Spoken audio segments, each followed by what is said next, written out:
Hi guys, welcome back to Learn Education पर। मैं धर्म विमल आप सभी का एक बार फिर से स्वागत करता हूं। मेहनत, किस्मत और लगन हर सपने को साकार करती है, तो निरंतर मेहनत करते रहिए। सफलता आपको एक दिन निश्चय ही प्राप्त होगी। असफलताओं से घबराना नहीं है, बल्कि असफलताओं से सीखना है। जिन अभ्यर्थियों ने सीटेट की परीक्षा दी है और वो उस परीक्षा में सफल नहीं हो पाए हैं, तो इस बार उन्हें दृढ़ निश्चय के साथ अपनी तैयारी करनी है। अब तो परीक्षा का काफ़ी कम समय रह गया है, और ताकि परिणाम अनुकूल या अच्छे आ सके। तो चलिए, मेरा भी प्रयास है कि आपकी जो सीटेट की परीक्षा है वो बिल्कुल अच्छे नंबरों से पास हो सके। तो सीटेट 2021 जो ईवीएस है, उस सेक्शन के अंदर 15 क्वेश्चन ऐसे आते हैं जो कि एनसीईआरटी की बुक्स में से होते हैं। तीसरी कक्षा से लेकर 5वीं कक्षा तक की जो बुक्स होती हैं, उसमें से 15 क्वेश्चन बिल्कुल डिक्टो आते हैं, जिन्हें पढ़ना पड़ता है ओनली। अगर आपने वो पढ़े हुए हैं तो आप उन्हें सही कर सकते हैं। और 15 क्वेश्चन आते हैं आपके पेडागोजी बेस, तो टोटल होते हैं 30 क्वेश्चन। तो जो ईवीएस सेक्शन है उसमें आप 25 नंबर आराम से ला सकते हैं। 26 नंबर बल्कि मेरे खुद आए हुए हैं ईवीएस में। तो इसीलिए मैंने कुछ महत्वपूर्ण टॉपिक, ऐसे ईवीएस के तथ्य हैं जो लगातार रिपीट होते आए हैं 2011 से लेकर जितने भी परीक्षाएं हुई हैं उसके अंदर। 2018 में एक परीक्षा हुई थी सीटेट की, उसमें ईवीएस सेक्शन में किताब से नहीं पूछे थे, बल्कि आउट ऑफ ईवीएस की बुक्स है जो एनसीईआरटी की, उससे अलग दे दिए गए थे। हालांकि कभी ऐसा नहीं हुआ। तो महत्वपूर्ण तथ्य हैं, इनसे हमेशा से ही क्वेश्चन पूछे गए हैं। साथ ही बात कर लेते हैं, अभी राजस्थान में रीट का आयोजन किया जा रहा है। रीट कह लो या आरटेड कह लो, इसे है एक ही चीज, रीट या आरटेड। अब इसमें क्या है, 32 या 34 हजार के आसपास वैकेंसी है। ये एक प्रकार का टेट या पात्रता परीक्षा नहीं है, ये सीधी वैकेंसी है। इसमें आप इस टेट को क्वालिफाई करोगे, उसके बाद आपके नंबर ऑफ ग्रेजुएशन और आपकी जो डिप्लोमा किया हुआ है आपने, उसके आधार पे आपकी मेरिट बनेगी। और उसके आधार पे ही आपका, अगर मेरिट में नाम आता है तो आपका चयन हो जाएगा। सीटेट की तरह नहीं है कि ये एक पात्रता परीक्षा है। आरटेट में दोस्तों सभी राज्य के छात्र अप्लाई कर सकते हैं। बहुत ही कन्फ्यूजन है, फेसबुक पे लगातार कमेंट आ रहे हैं कि क्या आरटेट में अदर स्टेट के छात्र अप्लाई कर सकते हैं। तो अप्लाई कर सकते हैं, लेकिन प्राथमिकता ओनली राजस्थान वालों छात्रों को ही दी जाएगी। तो राजस्थान वाले जितने भी अभ्यर्थी हैं उनके लिए गोल्डन पीरियड है ये। मेहनत करते और मेहनत में लग जाएं और आरटेट को क्लियर करें। और साथ ही अभी इसके बाद ये यूपी टेट भी होने वाला है। जो यूपी टेट की परीक्षा है वो आपकी फरवरी में हो सकती है। तो यूपी टेट भी एक अच्छा मौका है। जिन अभ्यर्थियों ने भी बीटीसी पास की है, उन अभ्यर्थियों के लिए तुरंत बाद में ही यूपी टेट कराया जा रहा है। उसके बाद अभी हम बात कर रहे थे सी टेट की परीक्षा की, तो वीडियो काफ़ी लंबी हो जाएगी, इसलिए हम अपने टॉपिक पे आते हैं। सी टेट जो कि 31 जनवरी 2021 को होने वाला है। पहला हमने लिखा हुआ है हाथी के बारे में, हमेशा से आता है परीक्षा में। 4 ऑप्शन दिए जाते हैं कि हाथी को ये करना पसंद है, हाथी को ये करना पसंद नहीं है। तो जो हाथी होते हैं, हाथी एक छोटा हाथी एक दिन में करीब 1 कुंटल तक झाड़ियाँ और पत्ते खा लेता है। उसके बाद हाथी क्या करता है, हाथी को आराम करना बहुत कम पसंद होता है और वो गंदे पानी में खेलना पसंद करता है। गंदे पानी में खेलने से उसे क्या मिलती है, उसके शरीर को ठंडक मिलती है। और जब उसे गर्मी लगती है हाथी को, तो वो अपने कानों को हिला के हवा कर लेता है। स्वयं ही इतना समझदार पशु है हाथी। इसके बाद जो 5वीं कक्षा की बुक्स है उसमें हाथी के बारे में और दिया हुआ है।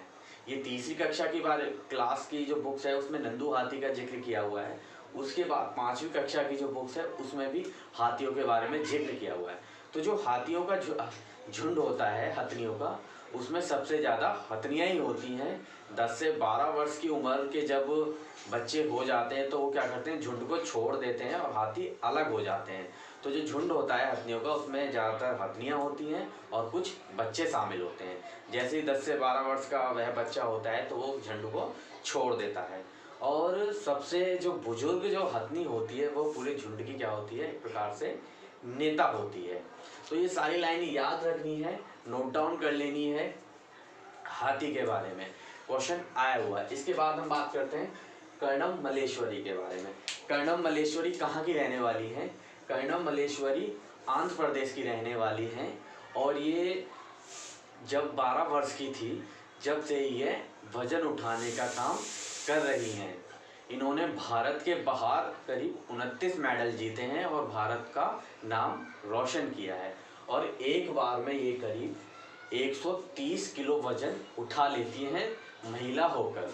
तो इन्होंने भी भारत की शान एक तरीके से नाम ऊंचा किया है। 29 मेडल भारत के बाहर इन्होंने प्राप्त किए हैं। तो कर्णम मल्लेश्वरी का भी याद रखना है, ये कहाँ से हैं, ये आपका इनका संबंध आपका आंध्र प्रदेश से है।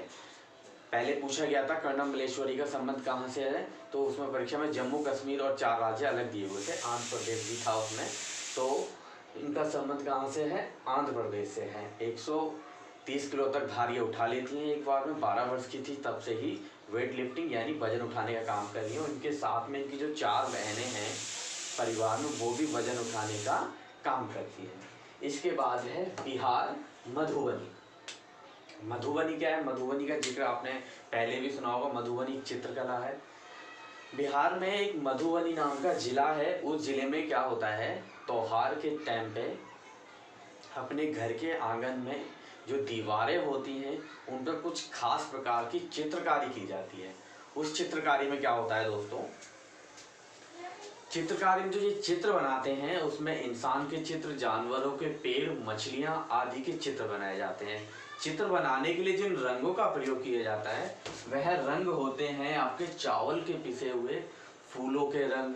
उनसे क्या है, वो चित्र बनाए जाते हैं। चित्र में याद रखना है आपको, मछली, इंसान, जानवर और पक्षियों के चित्र बनाए जाते हैं चावलों को घोलते।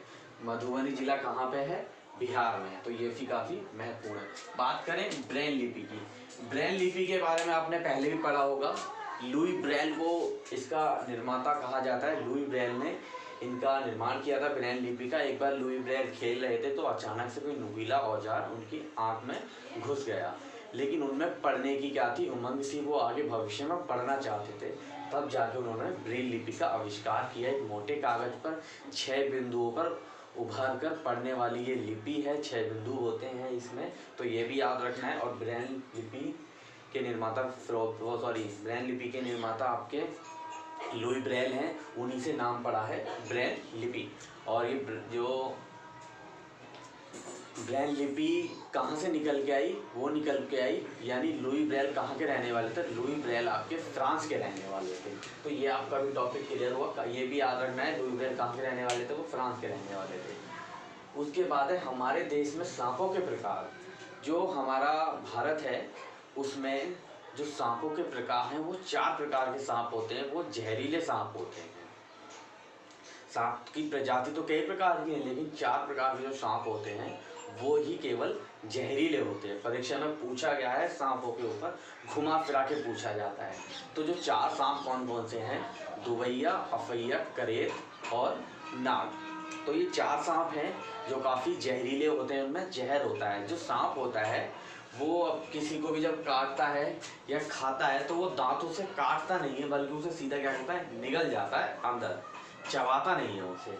उसके बाद जब वो काटता है तो 2 अपने खोखले दांत से डंक मार देता है और जहर उसके शरीर में प्रवेश कर जाता है जिसको भी काटता है। और जो सांप के काटने की दवाई बनाई जाती है वो बनाई जाती है सीरम से। सीरम भी क्या है, सांप के जहर से ही बनाई जाती है। तो ये भी याद रखना है कि सीरम क्या है। सीरम सांप के जहर से बनाई जाने वाली दवाई है जो सांप के काटने पर दी जाती है। ये आसानी से उपलब्ध नहीं होती है। इसके बाद हमने लिखा हुआ है बछेंद्री पाल। बछेंद्री पाल कौन थी? बछेंद्री पाल ने भी अपने भारत का नाम जो गौरव है वो ऊंचा किया है।